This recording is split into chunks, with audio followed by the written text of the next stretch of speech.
जय हिंद स्टूडेंट्स। पिछले वीडियो में हम लोगों ने एक्सरसाइज 12.2 का क्वेश्चन नंबर 6 अम्ब्रेला वाला एग्जाम्पल देखा था। अब हम लोग इस वीडियो में क्वेश्चन नंबर 7 पे बात करने वाले हैं। फ़िलहाल क्वेश्चन है, a kite is in the shape of a square with a diagonal 32 centimetre and an isosceles triangle of base 8 centimetre and side 6 centimetre. Each is to be made of 3 different shades as shown in the figure. How much paper of each shade has been used in it?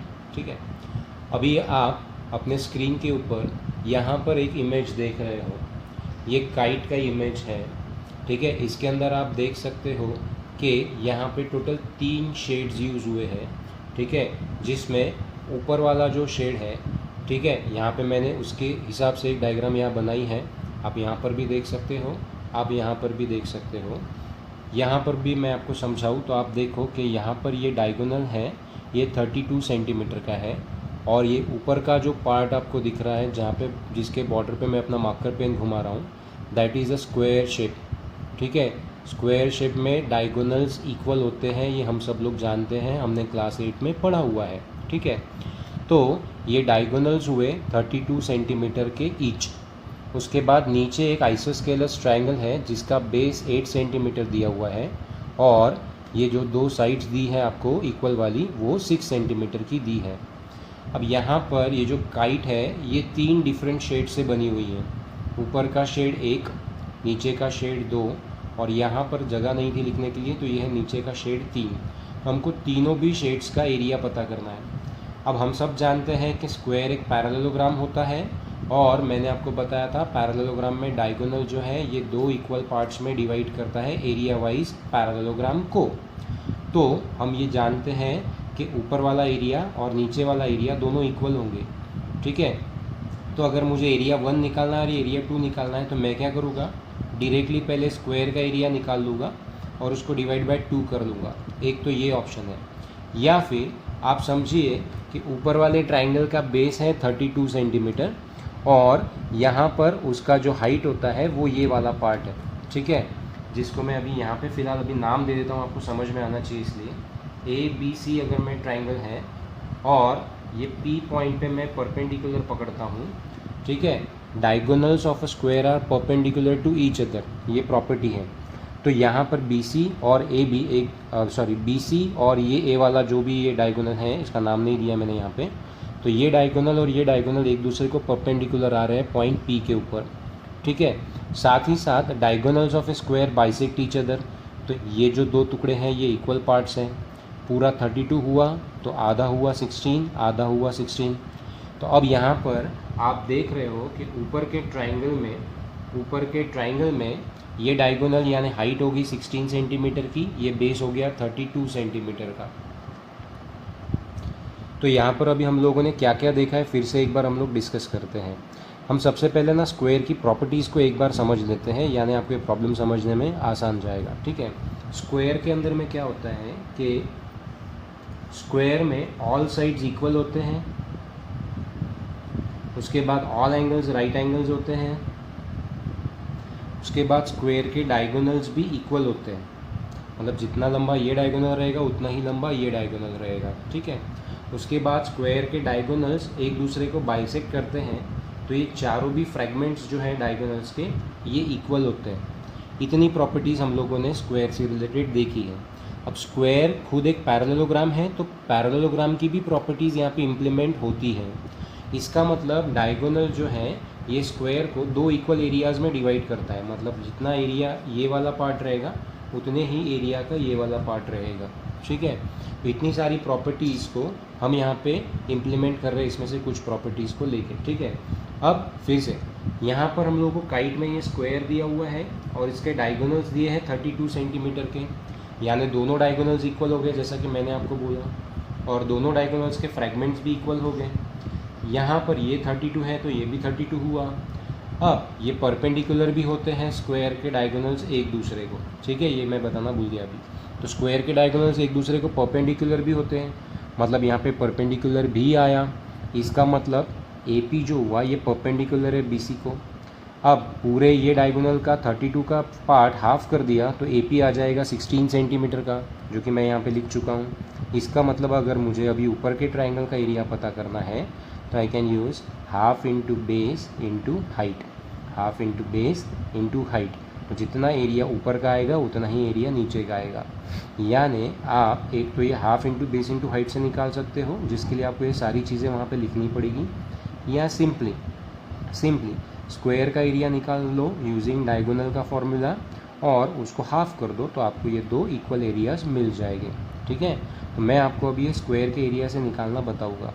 अभी देखो square भी एक प्रकार से rhombus ही होता है। ठीक है, अब रोम्बस का एरिया का फॉर्मूला आप लोगों ने पढ़ा हुआ है, वो रहता है half d1 into d2, half d1 into d2, ये है रोम्बस के एरिया का फॉर्मूला।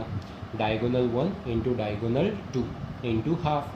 लेकिन स्क्वायर में तो डायगोनल्स इक्वल होते हैं, तो आप यहाँ पे हाफ d इंटू डी कर दोगे क्योंकि वो दोनों इक्वल हैं, तो ये आ गया half d square, half d square.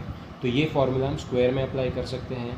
Formula ये और ये एक ही है, लेकिन यहाँ पे डायगोनल्स अलग अलग थे इसलिए हम लोगों ने अलग अलग लिखा। स्क्वायर में सेम होते हैं इसलिए हमने इसको डायरेक्ट d स्क्वायर कर दिया। ठीक है, तो आई होप आप लोगों को स्क्वायर की प्रॉपर्टीज़ रिकॉल हो चुकी होगी। हम इसको यहाँ पे यूज़ करते हैं। ओके, तो अब इसको लिखेंगे कैसे। यहाँ पर हम लिखेंगे कि इन given figure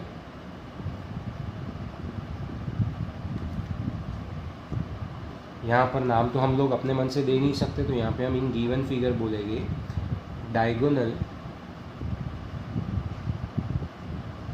of a square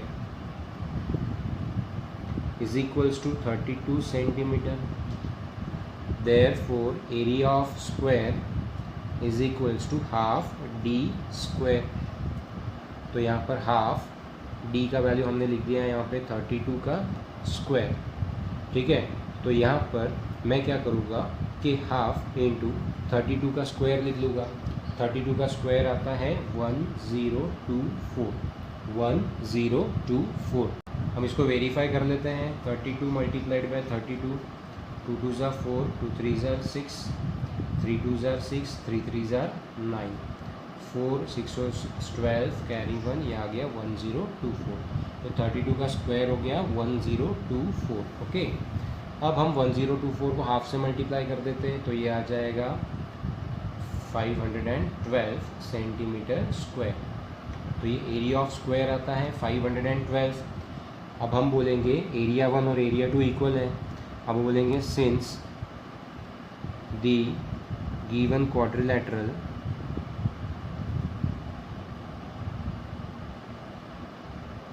is a square, therefore area of region 1 is equals to area of region 2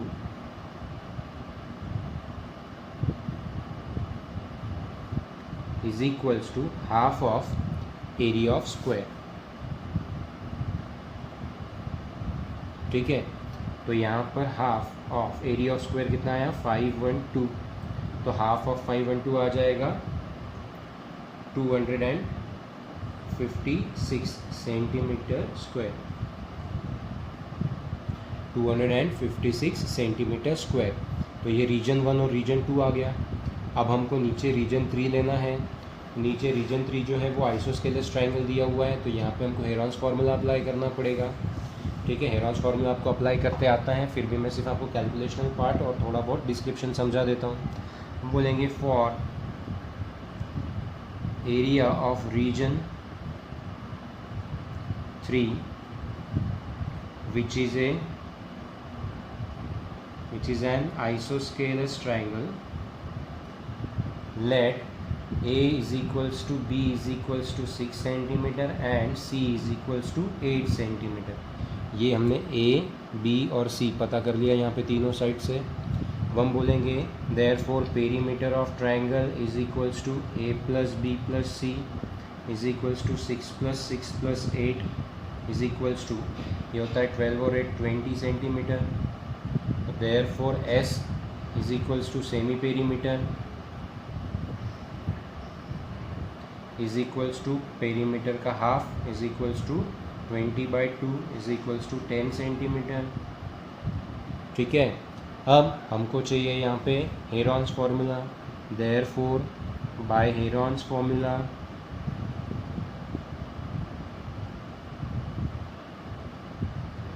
area of triangle is equals to under root S into S minus A S minus B S minus C is equals to, यहाँ पे आप values put करो।